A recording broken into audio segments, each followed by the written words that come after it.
Крајот на трети век го означил почетокот на тровековниот транзицијски период од антиката во средниот век, кој бил проследен со значајни историски промени за Европа.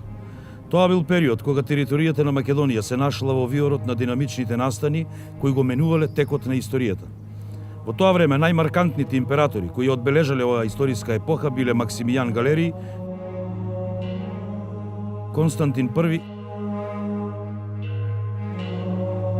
и Теодосиј I. Тие војувале и донесувале клучни политички и религиски одлуки за време на нивниот престој во Македонија. Јустинијан I, родом од околината на Скопје со своето владење, воспоставил историски темелник кој го означил крајот на транзицијата од антиката во средновековието, со тоа означувајќи ја новата епоха за Европа. Со централната позиција на Балканот, културно-историските традиции асоцирани се славните Александар и Филип, вклучително и со светиот апостол Павле. Македонија неизбежно се нашла во средиштето на империјалната политика и идеологија. Кога војската во 284 година, во близина на градот Никомедија, го прогласила за нов римски император до тогашниот командант на императорската гарда Диоклецијан, малкумина верувале дека тој ќе биде личноста која ќе го донесе и крупниот пресврт во Римската империја. За неполна деценија, Диоклецијан извршил суштинска реформа во империјалната управа, воведувајќи го новиот тетрархиски систем заснован на владењето на четворицата, двајца Августи и двајца Цезари, помлади императори.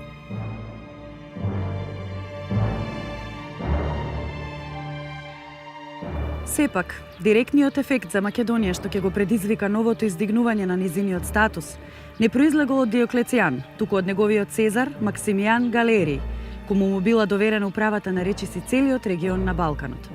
Во тоа време, веројатно, ниту самиот Диоклецијан не можел да предвиди дека некогашниот чувар на говеда Галерий ќе се стекне со толкава моќ за да го предизвика предвременото повлекување на августите од императорската функција.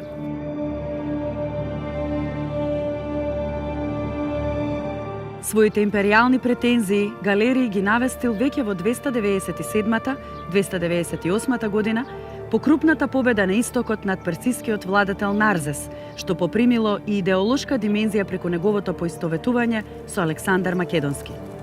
Тој се осмелувал дрско да тврди дека и мајка му го зачнала на истиот начин како Олимпијада, мајката на Александар Велики, од еден змеј. Аврелий Виктор, книга за императорите. Обседнатоста на Галерий со славниот македонски цар, која веројатно придобила и мистична форма на реинкарнација, го предодредила неговиот избор на Солун за свое главно политичко седиште. Одлуката за ваквиот избор, која следела во 298 година, воопшто не била случајна. Фактот што во Солун во континуитет биле негувани културно-историските традиции од времето на Филип и Александар, наполно се вклопувало во амбициозната политичка и идеолошка програма на Галерий. Остатоците од престижните објекти во рамките на галеријиот палатијален комплекс илустративно сведочат за грандиозноста на неговата амбициозна империјална шема. Како резултат на тоа, Солун се стекнал со статус на еден од главните политички центри во империјата. Триумфалната арка на која Галерий визуелно ја представил својата победа над персискиот владетел несомнено предизвикувала силен воскит кај солуњаните. Особено што тоа ја враќало меморијата преку паралелизмот со некогашните славни подвизи на македонскиот цар. Влегувајќи во фокусот на Галеријиот политичко-идеолошки концепт, Македонија од крајот на трети век добила ново значење и статус во империјата.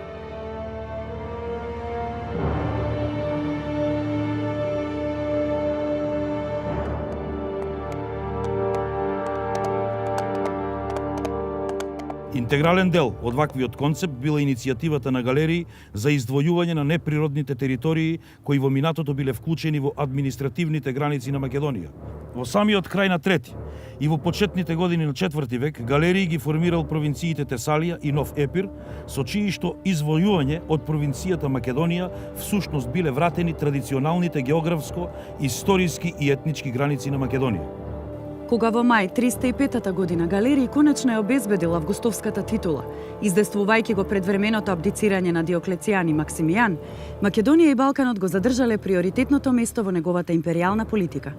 Начинот на кој биле поделени териториите во втората тетрархија, 305 до 312 година, ја илустрира тенденцијата за поместување на политичкото тежиште од Рим кон истокот, односно на Балканот и источните провинции. Христијанскиот автор Лактанци го акцентирал фактот дека новата констелација била последица од делувањето на галерии и останатите императори кои имале природно варварство и дивјештво туѓо на римската крв. Парадоксот се состоел во тоа што сите владетели од тетрархијата потекнувале од Балканот и не припаѓале на римската политичка елита, туку се издигнале низ суровоста на војната хиерархија. Директна последица од нивното владење било растечкото значење на новите политички и воени центри лоцирани на Балканот. Тоа ја вклучувало и Македонија како средиште на амбициозната империјална политика и агенда на галерии. Меѓутоа, четворното владење набрзо се покажало неодржливо.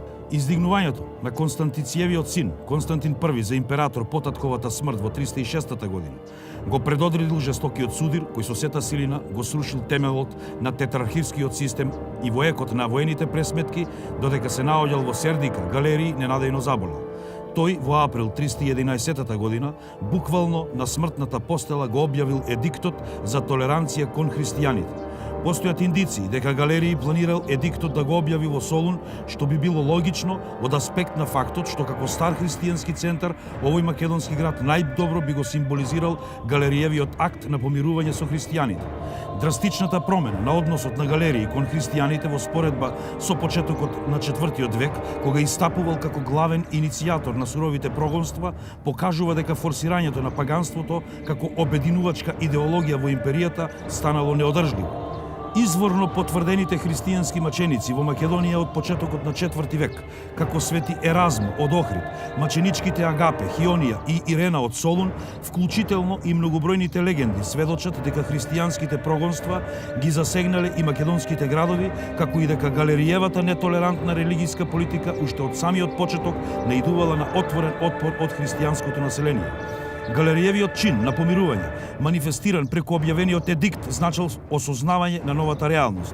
Тоа пак ја навестило најкрупната глобална религиска транзиција во историјата, која набрзо ќе биде и формално санкционирана од Константин I. Христијанството всушност станало главниот стожер на политичко-идеолошката стратегија на Константин I по неговото брзо издигнување во империјата. Напладне, кога денот започнувал да се намалува, Константин го видел со своји очи трофеот на крст во форма на светло на небото над сонцето содржејќи надпис «Освојувај со ова». Потоа во сон му се појавил Христос со истиот знак кој го видел на небото и му наредил да го користи како заштита од сите судири со непријателите. Евсеви животот на Константин.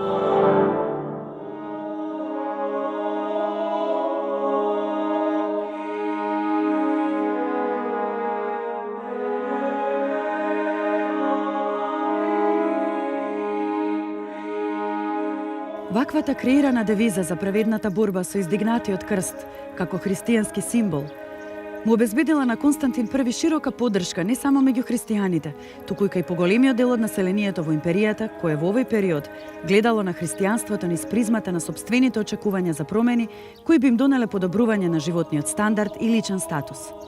Веќе во 313 година, Константин I и Лициний, како единствени преостанати императори, формално ја санкционирале новата религиска политика со промовирањето на Миланскиот едикт за толеранција. Од 370 година, Константиновата толерантна религиска политика непосредно започнала да се спроведува и во Македонија, откако во директниот судир со Лициний, под негова власт потпаднала речиси целата територија на Балканот. Црковните автори го акцентираат фактот дека македонците, заедно со другите народи, благодарение на Константин I, можеле слободно да ја почитуваат својата вера. Експресното формирање на широка мрежа на македонски епископии во период од само неколку години покажува дека територијата на Македонија, како колевка на христијанството во Европа, наполно се вклопувала во новиот идеолошки концепт на Константин. Константин бил свесен за позицијата на Македонија и на градот Солун, кој го избрал за едно од своите главни воено-политички седишта. Неговата иницијатива за изградба на крупно пристаниште во Солун обезбедило капацитет за прием на повеќе од 2000 товарни бродови до 120.000 копнена војска и 10.000 морнари и коњаници. Ваквата моќна воена концентрација ја илустрира сериозноста на плановите на Константин I за преземање на целосната власт во империјата, што било реализирано по ликвидацијата на Лициний во 324 година. Иако подоцнежните легендарни сведоштва го вбројуваат Солун меѓу претендентите за новото седиште на империјата, изборот на Константин сепак бил сведен на мало градче Византион на Босфорот.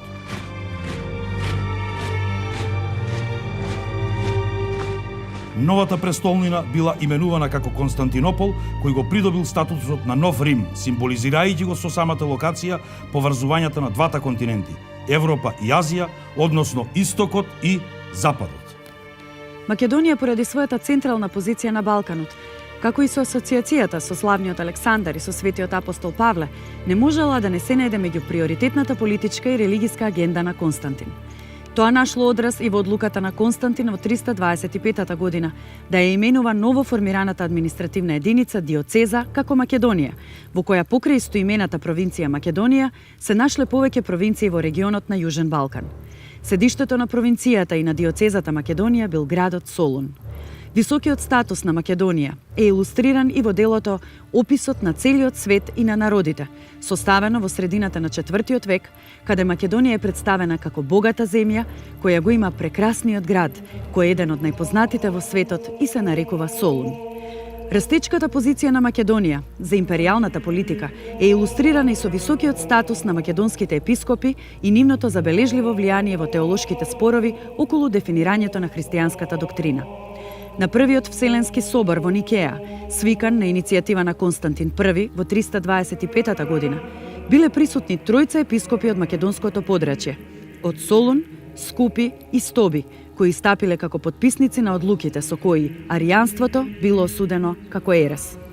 Археолошките наоди од рано христијанските цркви ширум Македонија сведочат за активното религиско организирање и црковен живот меѓу македонските христијани во овој период. Константиновата конверзија и фаворизирањето на христијанството биле мотивирани од намерата за воспоставување цврста идеолошка основа за обединувањето на империјата. Меѓутоа, Константин бил исправен пред сериозниот предизвик за одржување на тешко стекнатото единство.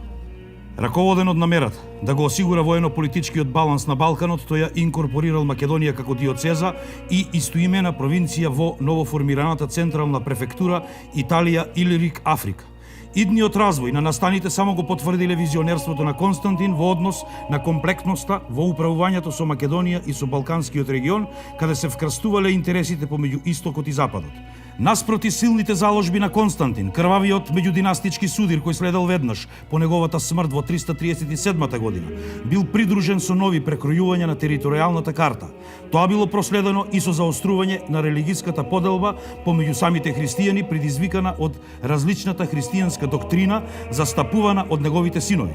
Како последица од тоа, во 40-тите години од 4 век, источните и западните цркви ја прекинале меѓусебната комуникација, а границата на Македонија со Тракија станала меѓник кој ги раздвојувал христијаните од Западот и од Истокот. Како резултат пак на тоа, Македонија се нашла на самата политичко-религиска граница на поделената империја, задржувајќи истовремено улогата на крстосница помеѓу Истокот и Западот. Религиските поделби дополнително се заостриле по 350 година, кога единствениот преостанат припадник на Константиновата династија, Констанцин II, ја обезбедил целосната власт во империјата. Иако Констанци бил воден од идејата за обединување на империјата, неговата политика на форсирање на аријанството само ги продлабочила религиските поделби. Тоа првенствено се должело на фактот што македонските епископски центри и епископите од поголемиот дел од Балканот ја задржале ориентацијата кон никејската догма, доследно следејќи теолошката доктрина на Западната црква. Независно од силните напори на Констанци за воспоставување на аријанството како државна религија, околностите довеле до тоа паганството да стане официјална религија по неговата смрт. Новиот император Јулијан 361 година до 363 иницирал широка идеолошка пропаганда за реставрирање на паганството во империјата. Македонија, која ги символизирала најстарите апостолски зачетоци на христијанството во Европа, представувала посебен предизвик за Јулијан при реализацијата на својата идеолошка програма. Од друга страна, изворните сведоштва кои ја откриваат Јулијановата посветеност кон императорскиот идеал на Александар Македонски, ја покажуваат комплексноста на неговиот приод кон Македонија. Во фокусот на Јулијановата политика кон Македонија бил градот Солун, кој што самиот во своите дела го опишал како најважен град на Македонија и нејзина метропола. Ставајќи ја Македонија во историски контекст при опишувањето на достигнувањата на Филип и Александар, Јулијан со недвосмисленост констатирал: зарем сега има потреба за посилни докази за да се покаже дека Македонија била славна и голема од давнина. Јулијан, панегирик за императорката Евсевија.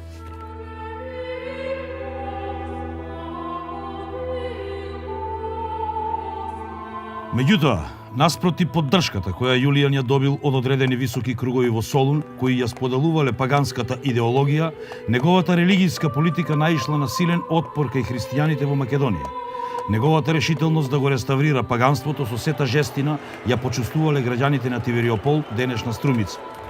Еден од светите во Тивериопол, по име Петар, искрено обземен од божествената ревност, се спротивставил на тираните и извикал: О, престапници, непријатели на вистината, како смеете, откако си ставивте маска на судии и си зададовте изглед на суд да пролевате невина крв на праведни, во кои што нема ништо достојно за смрт, туку напротив, се е достојно за почест и за венци. Откако ги чуле овие зборови, тираните пламнале од гнев и заповедале да го соблечат светецот, да го легнат на земја, да го бијат со стапови и да му ги отсечат рацете и најпосле со меч да го убијат.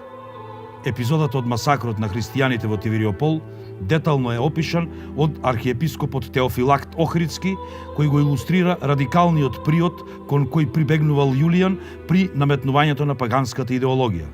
Овој чин истовремено ја символизира доследноста на македонските христијани во обстојувањето на своите религијски убедувања.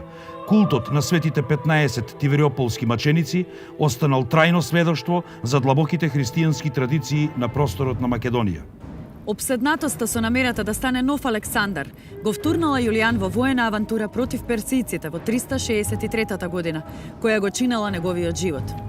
Општо земено, краткото владење на Јулијан немало капацитет да го промени курсот на империјата, цврсто востановен од Константин I и заснован на нераздвојната поврзаност на империјалната власт со христијанството.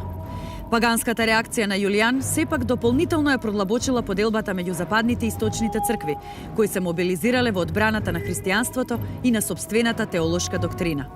Цврсто застанувајќи во одбраната на христијанството и на дефиницијата на никејската догма, македонските епископи дополнително ја истакнале својата позиција во тогашните сложени религиски односи.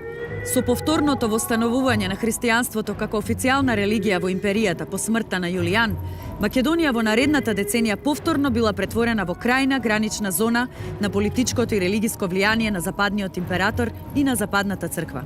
Македонските епископи доследно ја застапувале никејската догма, воспоставувајќи тесни односи со западните епископи. Во 70-тите години од 4 век настапила нова промена во констелацијата на Балканот. Причината за тоа биле готите.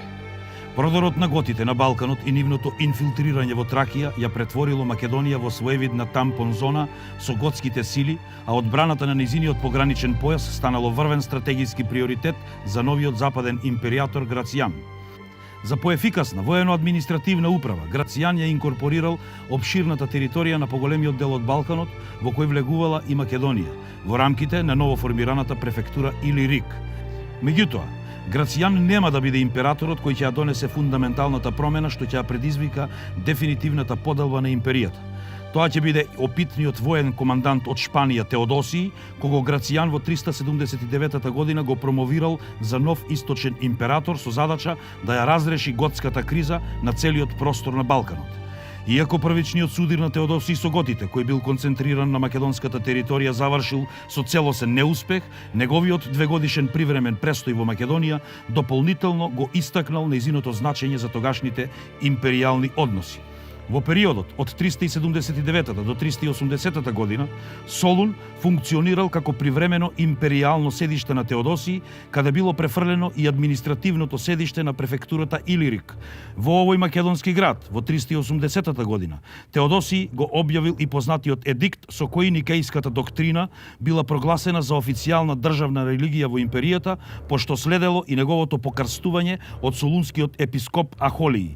Ваквите постапки на Теодосиј влијаеле мобилизирачки за Западната црква, која ги интензивирала контактите со македонските епископи. Посебно активен бил миланскиот епископ Амброзиј, кој во писмото до солуњаните по смртта на Ахолиј во 382, односно 383 година, ги истакнал големите заслуги на епископот за Македонија и неговата висока свештеничка чест со која му се заколнал на македонскиот народ. Во тие моменти веќе се насетувало дека е на повидок остар религиски судир кој наскоро ќе ја претвори Македонија во своевидно јаболко на раздорот помеѓу западните и источните цркви. Сепак, требало да помине неполна деценија и промена на западниот императорски трон за Теодосиј да издействува приклучување на Македонија и на целиот Балкан во источната политичка сфера. Со договорот склучен во Солун во 387-388 година, Теодосиј издействувал крупни територијални отстапки од новиот западен император Валентинијан II.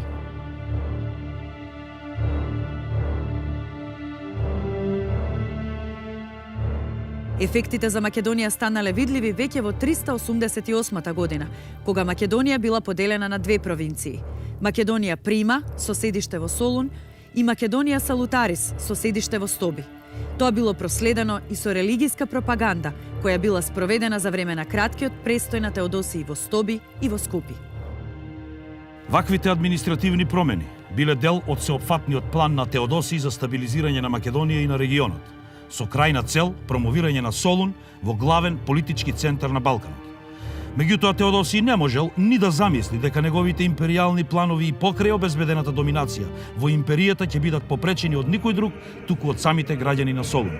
Инцидентот со смртта на популарниот учесник на трките со кочии го предизвикало масовното востание на солуњаните во 390 година, што резултирало и со ликвидација на командантот на војските на Илирик, Бутерих.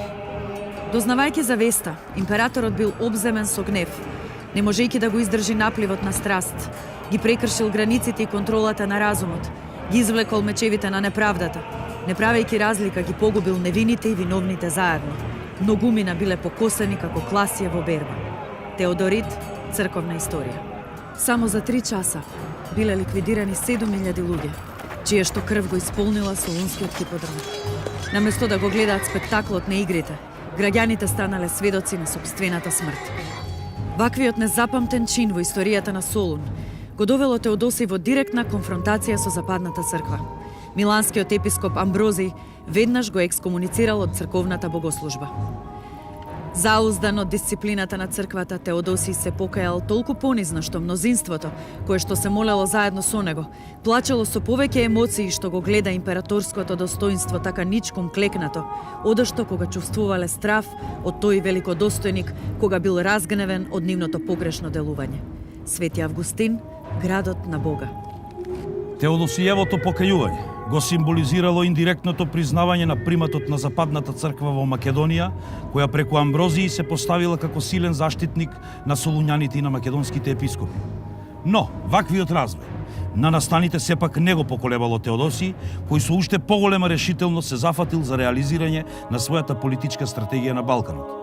По дефинитивното разбивање на готските сили во Македонија во 392 година, Теодосиј ги реализирал зацртаните планови, промовирајќи го Солун за седиште на префектурата Илирик, која се здобила со перманентен статус. Солун е голем и добро населен град кој им припаѓа на македонците, но исто така е седиште на Тесалија и Ахаја и исто како и на другите останати народи кои стојат под префектот на Илирик. Амброзиј, живот и дело.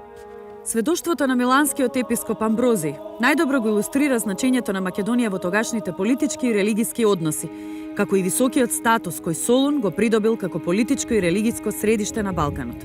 Припишувањето на припадноста на Солун на македонците воедно ја илустрира етнонимската представа за доминантноста на македонците во Солун и во Македонија, која ја споделувале мнозинството автори од тоа време.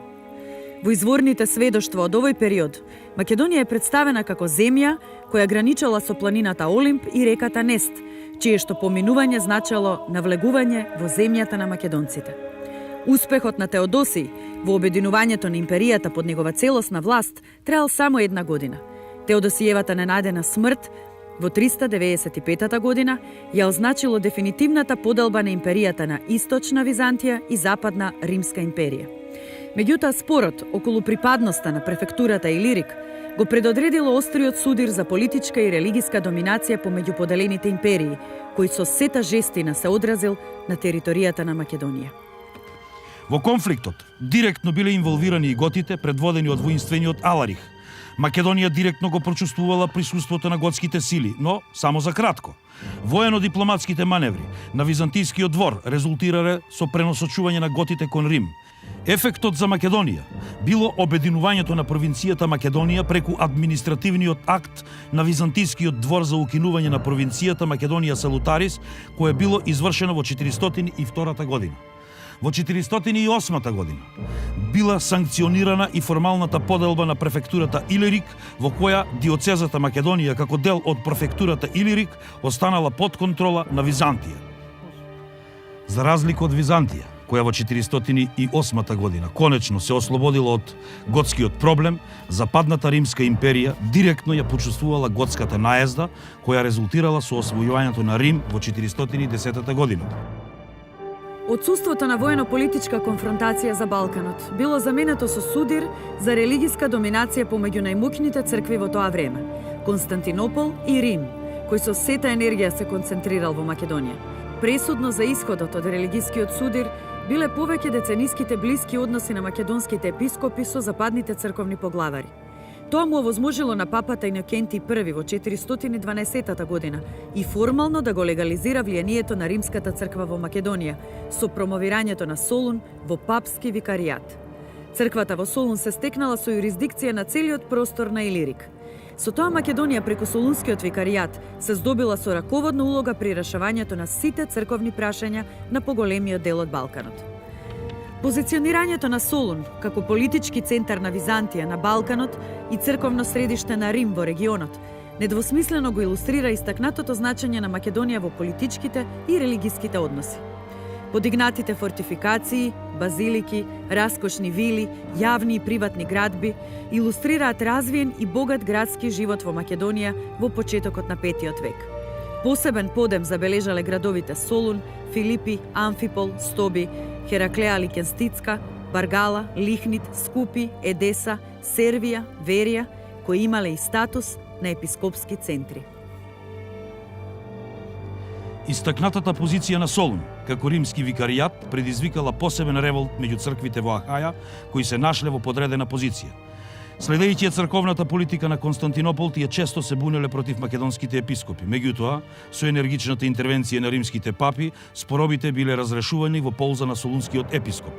Во такви услови, византискиот император Теодосиј II, по издејствувањето од западноримскиот император преземање на територијата на Западен Илирик во 437, односно 438 година, се одлучил да изврши трансфер на седиштето на префектурата Илирик од Солун во Сирмиум.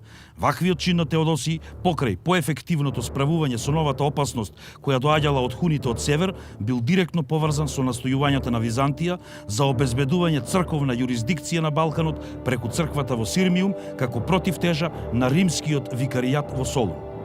Меѓутоа, сериозноста на надвиснатата хунска опасност за Балканот ја принудила Византија во 441 година да го врати седиштето на префектурата Илирик во Солун. Соочен со новата состојба, византискиот двор иницирал процес за формирање на нов култ на Свети Димитрија во Солун, кој представувал своевидна модификација на претходната легенда за култот на станата во Сирмиум. При тоа била креирана представа дека Солун бил местото на загинувањето на Свети Димитрија наместо Сирмиум. Како основа за креирањето на новата легенда бил земен фактот што Димитрија бил родом од Солун, при што биле интегрирани и македонските религиски традиции. Како резултат на тоа, култот на Свети Димитрија, кој од овој период орално почнал да се шири меѓу граѓаните од средината на 5 век, постепено станал нераздвоен сегмент од нивниот религиски идентитет. Тоа воопшто не било случајно, со оглед дека Симеон Метафраст, пишувајќи во 10 век, врз основа на оригинални извори, го идентификува Солун како родно место на Димитрий, посебно акцентирајќи го фактот дека, што се однесува до родителите, тој бил од важен и најславен род, самиот потекнувајќи од античките македонци. Тоа било период кога Византија се справувала со хунските освојувања на Балканот, кои пак ја претвориле Македонија во своевидна тампон зона со хунските сили. За поефективна заштита од хунските напади, Византискиот двор во 448 година се одлучил да изврши нова административна поделба на провинцијата Македонија, овој пат на провинциите Македонија Прима и Македонија Секунда, со седишта во Солун и во Стоби. Воениот ангажман во комбинација со вештата дипломатија и овозможило на Византија да се ослободи од хунскиот проблем во 453 година по смртта на нивниот водач Атила. Вакуумот, настанат по распадот на хунскиот племенски сојуз, го пополниле источните готи, кои во 70-тите и 80-тите години на 5 век се наметнале како сериозна опасност за Византија. Нивниот налет го почувствувал и Македонија, посебно градовите Стоби и Хераклеа Линкестиска, кои биле директно погодени од готската наезда. Со активните воено-дипломатски мерки, Византија го спречила утврдувањето на готите на просторот на Македонија, поттикнувајќи го нивното пренасочување кон Италија, каде во 493 година било создадено Источно готското кралство. Во периодот на готските напади во Македонија, особено дошла до израз улогата на црковната елита, која ја презела и политичката репрезентација на граѓаните во македонските градови. Веројатните ветени привилегии од Византија повлијаеле за откажување на лојалноста кон Рим од страна на македонските епископи за време на црковниот раскол помеѓу западните и источните цркви, кој настанал во периодот од 484 до 580 година.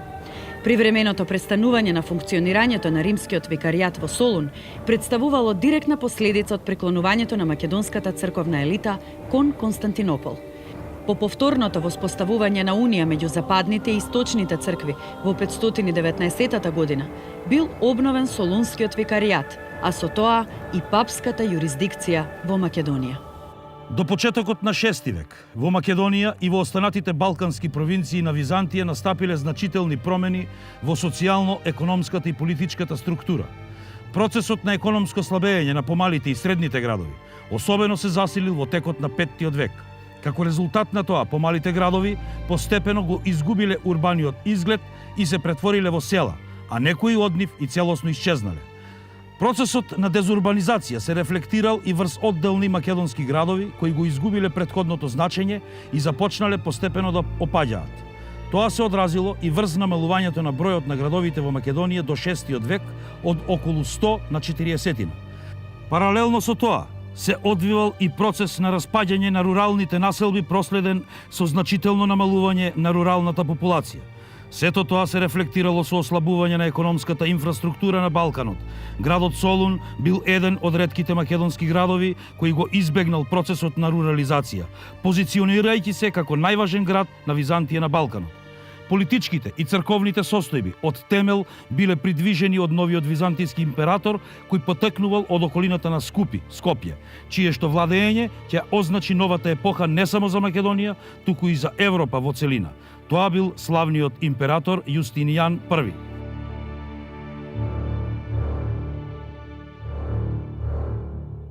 Со стапување на Јустинијан I на византискиот трон во 527 година, настапил процес на целосна реконфигурација на политичко-идеолошката стратегија на Византија, што било проследено со коренито редефинирање на безбедносниот систем на Балканот.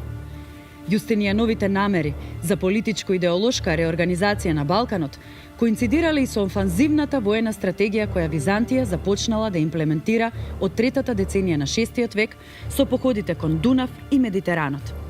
Ваквата стратегија, меѓу другото, била фокусирана и кон утврдување на одбраната на Дунавската граница за поефикасно справување со нападите на варварите, што ги вклучувало и словените, кои живееле во близина на реката Дунав.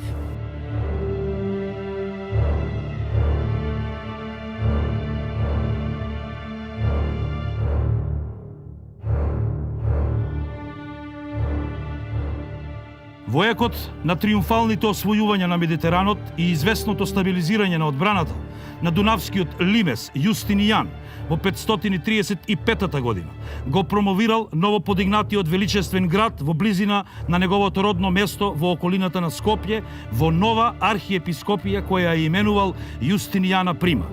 Јустинијановата новела 11, во која конкретно се наведуваат привилегиите на архиепископијата, Јустинијана Прима ги илустрира амбициозните империјални проекти на Јустинијан во врска со неговото родно место. Со ваквата одредба, која представувала директно вмешување на империјалната власт во црковните компетенции, бил откинат значителен дел од територијата под јурисдикција на Солунската црква, која дотогаш имала неприкосновена позиција на Балканот како папски викаријат. Како дел од реорганизацијата на црковните односи во Илирик, Јустинијан го лишил Солунскиот епископ од секакво општење со епископите од провинциите под надлежност на архиепископот на Јустинијана Прима, во кои влегувале и епископите од Македонија Секунда. Содржината на новелата 11 представува демонстрација на намерата на Јустинијан за легитимирање на административните и црковните овластувања на Јустинијана Прима во префектурата Илирик, вклучително и над балканските територии кои биле повторно освоени за негово време. Ваквиот акт бил можен единствено со целосно игнорирање на претходниот статус на Солун како префекторијално и црковно седиште на Илирик за сметка на легализирањето на статусот на Јустинијана Прима. Интегрален дел од ваквите планови на Јустинијан било и трансферот на седиштето на префектурата Илирик од Солун во Јустинијана Прима. Иако тоа останало само негова желба, без практична реализација, Јустинијан се зафатил со реализација на административните промени со кои Македонија повторно била обединета во единствена провинција кон крајот на третата деценија на 6 век. Тоа е период кога Јустинијан имал неприкосновена позиција по воените успеси на Балканот и на Медитеранот. Меѓутоа, Јустинијан се соочил со сериозен предизвик за реализирање на идејата за наметнување на империјалниот авторитет во религиските прашања, поради спротивставувањето на Римската црква. Ваквите состојби биле причина Јустинијан со новелата во 545 година да санкционира нова состојба, со која архиепископијата Јустинијана Прима придобила нов статус на папски викаријат, но без прецизно дефинирани односи со стариот римски викаријат во Солун. Ваквиот чин не подразбира дека Јустинијан целосно подклекнал под притисокот на римското папство, иако со тоа тој директно го признал неуспехот во намерата за воспоставување на црковна противтежа на римското влијание преку Јустинијана Прима. Новелата во известна смисла го потврдува континуитетот на политиката на Јустинијан, кој сепак се надевал дека во подобри околности во перспектива ќе може да се потпре на Јустинијана Прима како своевиден стожер на неговата моќ, а во контекст на стратегиската визија за религиска реунификација и ефективно управување со регионот на Балканот. Во 40-тите години од 6 век Јустинијан се соочил со нов предизвик – првите самостојни напади на словените на Балканот. Изворната реконструкција на регионалниот фокус на походите на словените преку Дунав покажува дека Византија посебно се грижала за заштитата на Македонија, додека во известна смисла ги толерирала нападите кои директно не ги загрозувале градовите како Солун или престолнината Константинопол. Стратегиското значење на Македонија за Византија се потврдува од експресниот византијски воен одговор на првиот поорганизиран поход на словените кој следел во 550 година. Преминувајќи го Дунав, словените непречено продреле до околината на Ниш со план да го освојат и самиот град Солун. Алармантноста на Јустинијан од плановите на словените за освојување на Солун, која се рефлектирала и врз одлуката за пролонгирање на војниот поход во Италија, може да се доведе и во врска со заштитата на Јустинијана Прима, која би се нашла на директен удар при движењето на непријателските војски од Ниш во правец на Солун. Меѓутоа, самата вест за упатувањето на крупна византијска војска предводена од прославениот командант Герман влијаело врз обесхрабрувањето на словените, кои веднаш се откажале од походот кон Солун, пренасочувајќи ги своите продори кон Далмација, и Герман тогаш не се решил да ги проследи словените и да ги протера од Далмација, задоволувајќи се со заштита на Македонија. Изборот на воената тактика потврдува дека за Византија од приоритетно значење било да го одбрани стратегискиот појас кај Македонија и Тракија, со која се обезбедувала контролата на клучните патни комуникации и се заштитувале најважните градови како Солун и Константинопол. Во случај на загрозување на овој стратегиски појас, Византија Македонија веднаш се решавала на воена мобилизација, директно интервенирајќи во спречувањето на тамошните продори на непријателите. Ваквата стратегиска концепција се одразила и во реконфигурацијата на безбедностиот систем на Балканот, која на иницијатива на Јустинијан била комплетирана во средината на 50-тите години од 6 век. Импресивната фортификацијска дејност е илустрирана преку изградените 600 фортификацијски објекти со кои бил опфатен поширокиот регион на Балканот. Фортификацијскиот систем целосно бил дизајниран за поефикасно справување со варварските продори преку Дунав, што се одразило и врз јакнењето на одбраната на Македонија.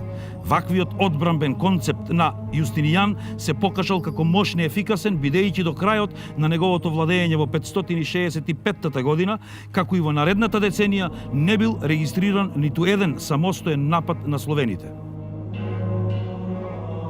Јустинијан со своето владење воспоставил историски темелник кој го означил крајот на транзицијата од антиката во средновековието.